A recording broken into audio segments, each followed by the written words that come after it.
This is part 4 of the Hunger Games series featuring the total drama contestants. If you have not seen the other episode, please make sure to go do so now. Thank you very much for watching. Alright, it's around like 4 a.m. Everyone in like the volunteering plus Ryan team is like taking turns asleep, taking turns where one person's watching out. Right now they have Ryan on watch, which makes sense. Sean is sleeping up in a tree. These 4 are in different parts of the city all sleeping. Rodney is in like a rundown motel, and Maria is in a store sleeping in like the freezer, but you know, since the power is off, the freezer doesn't work. MK decided to sleep inside of a library, and then Bowie found like an ice skating rink and he decided to sleep there. Cody and Z actually met up with each other at the police station and they talked and made like a little bit of an alliance before they decided to go to sleep. You know, they made it true. Scarlet is at the airport. I think she is plotting some devious plot. Now the malls and the hotels and motels over here do kind of work, unlike, you know, the rundown motels and hotels at the city. So Dawn is actually at a little vegan shop inside of a super mall. She's getting some like mushroom beef jerky, which is actually pretty good. And DJ is in a hotel under one of the beds and he's just like trying to sleep, but he's cowering and it's so sad to see. Now Taylor and Kelly has actually gotten some really great supplies from the hospital. They've both gotten like backpacks, first aid kits, and you know, they looted up.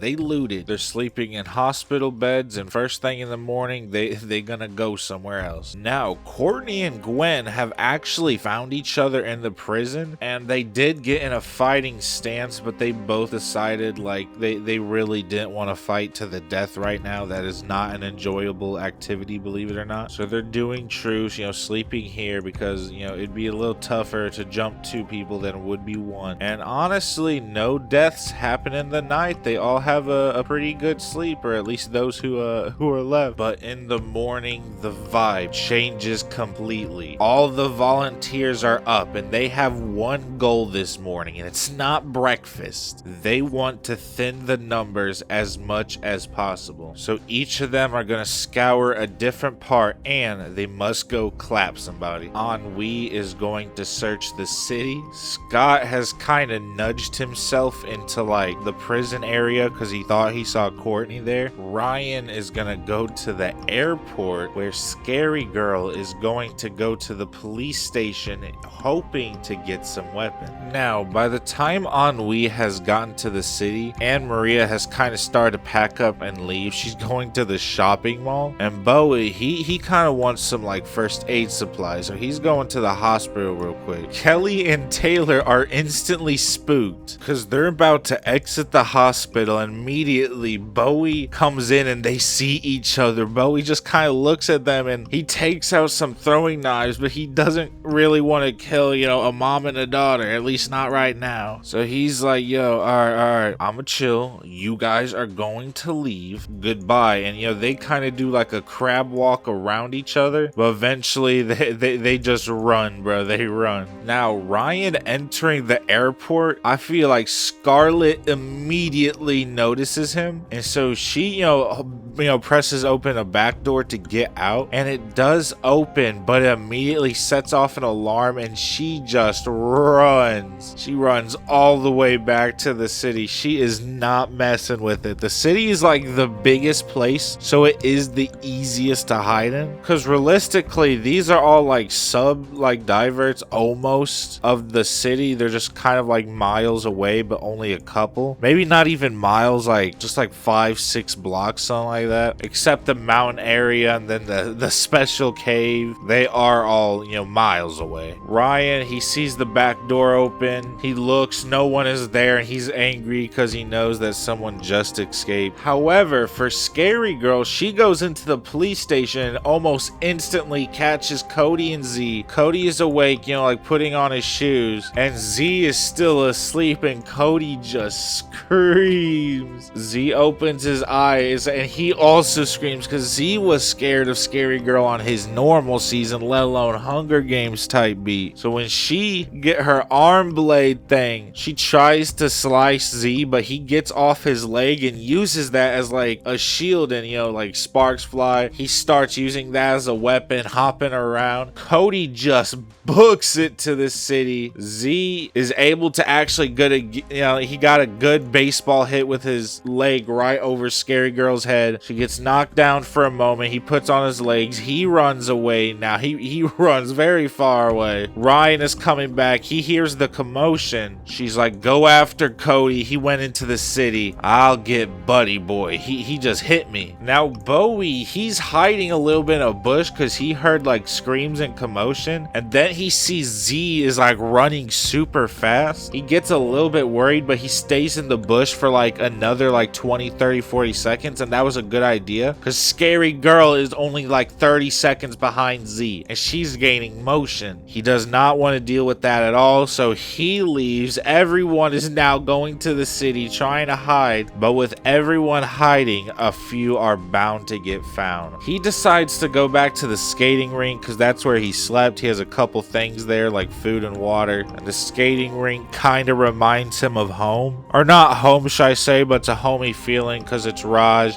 and he's kind of hoping that Raj is watching, just like Bowie's hoping his family's watching. Unfortunately though, as Rodney is coming down the stairs from the rundown little hotel he's in, the one he was sleeping at for the night, he does see Ennui in the doorway, and Ennui has his scythe. He keeps that thing on him, and seeing this, Rodney does get a little bit scared, but he puts his hands up. He's like, hey, I don't want to fight you heard? But I will. And Ennui just steps forward and he swings the scythe at Rodney, but Rodney ducks, and then he like puts his head down kind of in like a bulldoze stance, and he bull charges Ennui, and it just slams Ennui against the wall. I'm talking for a second, Ennui couldn't breathe. He's like, oh, whoa. But as soon as he gets his breath back, he sees Rodney once again coming at him, bull charging. Ennui steps out of the way, and Rodney hits the wall with his head, breaks the wall some, and he's like, ouch, that hurt. But then instantly he looks at Ennui again and growls, and Ennui sees that Rodney's getting ready to bull charge again. So Ennui backs up a little bit more to the right, just where Ennui wants to be, and then Rodney bull charges Ennui. Ennui was in front of an elevator shaft, an open one mind you, and when Rodney tries to bulldoze him, he steps out of the way. Rodney falls down the elevator shaft, and it is a far drop, but he only breaks his legs in a very horrible way. Like, he's not getting up, and I doubt he's even crawling. Like, his bad broken legs. He felt like 6 elevator things. Ennui, seeing this, decides to climb up the stairs the rest of the way, cut the rope to the elevator above Rodney, and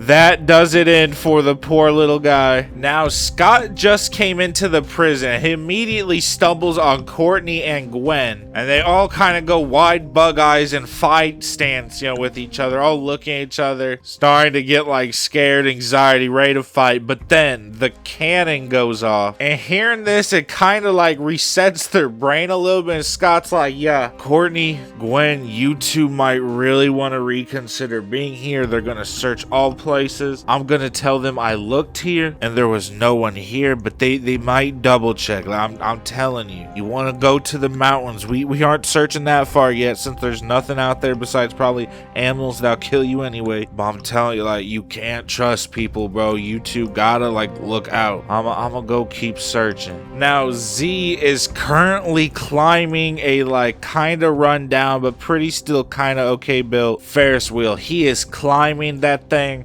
Scary Girl's at the, like the abandoned Six Flags looking for him. She hears a huge clunk, and it's caused a part fell to the ground from the Ferris wheel he is climbing, and he's way up there. She starts like climbing up there to follow him, and she's climbing really, really fast. And honestly, it's to the point where he's afraid, so he quickly gets into like one of the carts in the Ferris wheel. He's popped off his leg again. He is ready to fight. But then, as he's waiting, a few minutes later, he hears Scary Girl on top of the box cart he's in. And he's just kind of waiting there in the corner. He's so scared. He's just waiting.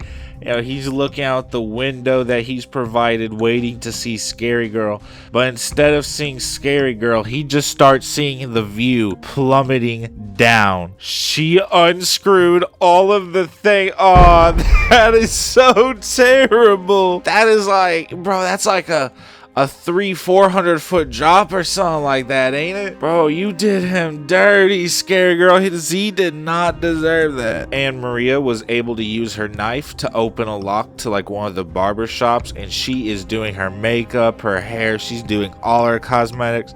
Honestly, Anne Maria is having like a good old time. That knife is being used for everything but murder. While everyone was away, Scott has raided the cornucopia, and he got himself like a really nice double-edged sword. Now he is going to hide himself in the hayfield. He has tied a rope very tightly to the end of the sword, and he has a plan. Now Dawn is coming down from the second floor, and Anne Maria is moving up to the second floor. And when they meet each other, instantly Dawn gets scared. She's just looking around, wondering if Anne Maria is gonna hurt her, and it's instantly Anne Maria sees another competitor. She puts up the knife because Anne Maria knows what this game about. Anne Maria ain't messing around. She will murk someone, put you 10 feet under. She'll make you gargle bricks and make you stomp a concrete. She don't care. She'll do it to you. On God. Say woo. And as soon as she puts up the knife, Dawn grabs a display purse and just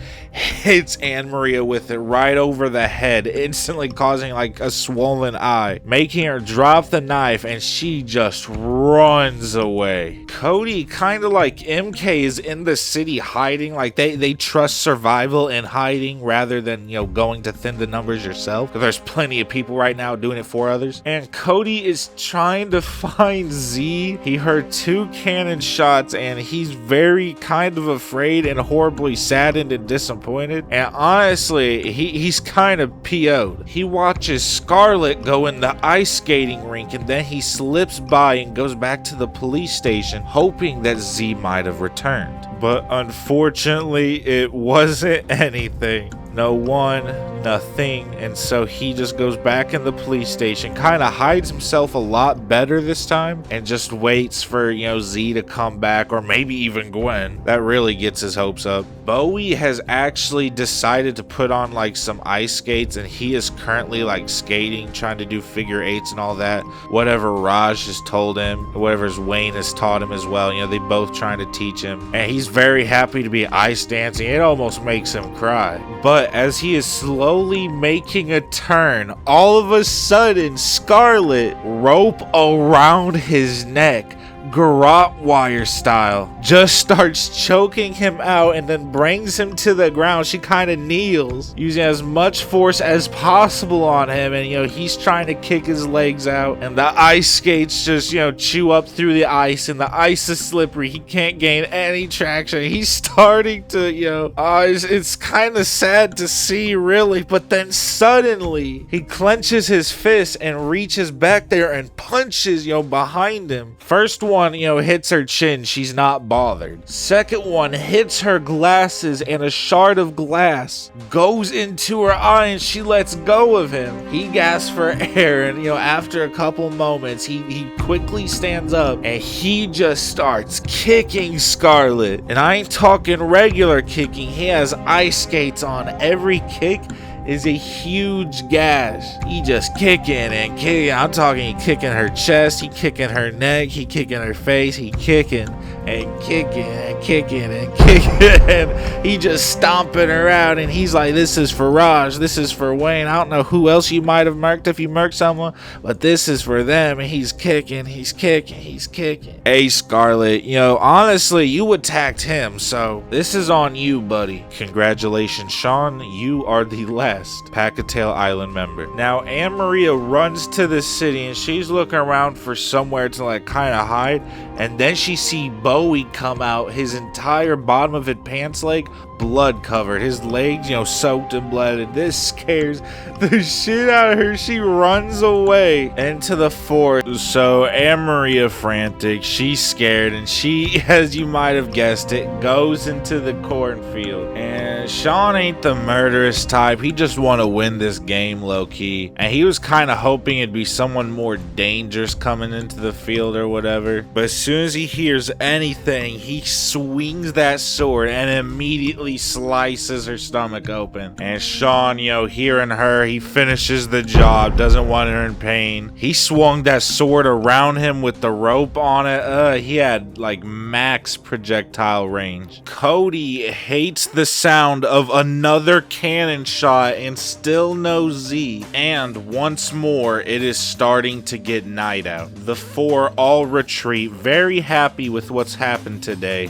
Both DJ and Dawn, by around when it starts getting nightfall, see each other at the hospital because they also would like to have something to maybe disinfect or hydrogen peroxide or something like that. And immediately seeing each other, Dawn can read his aura. He's scared, and Dawn immediately calms him down. And I do think they would trust each other immediately, especially they're tired of being alone and afraid and watching over their back. They go in the hospital, and I feel like they talk a good cry, and they make sure that they let each other know that they have each other's back. Kelly and Taylor are actually chilling in a jacuzzi in the cruise ship. They're enjoying their time right now. They're just trying to relax. The sun is going down as they watch the four people who have perished today. The memoirs on top of the screen, on the very top of the sky. Gwen and Courtney decide they're gonna stay at the prison just one more night and then leave in the morning,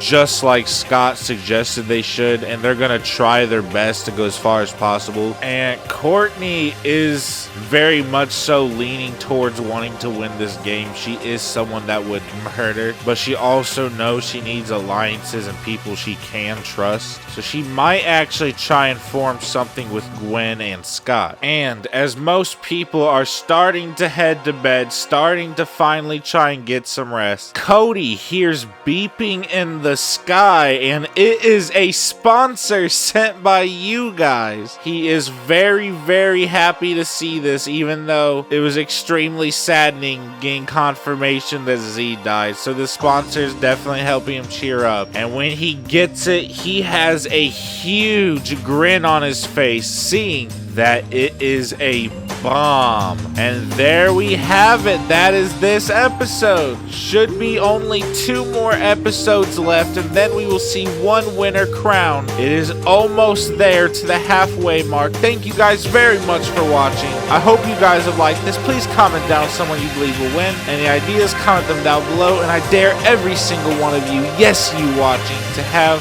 a good day.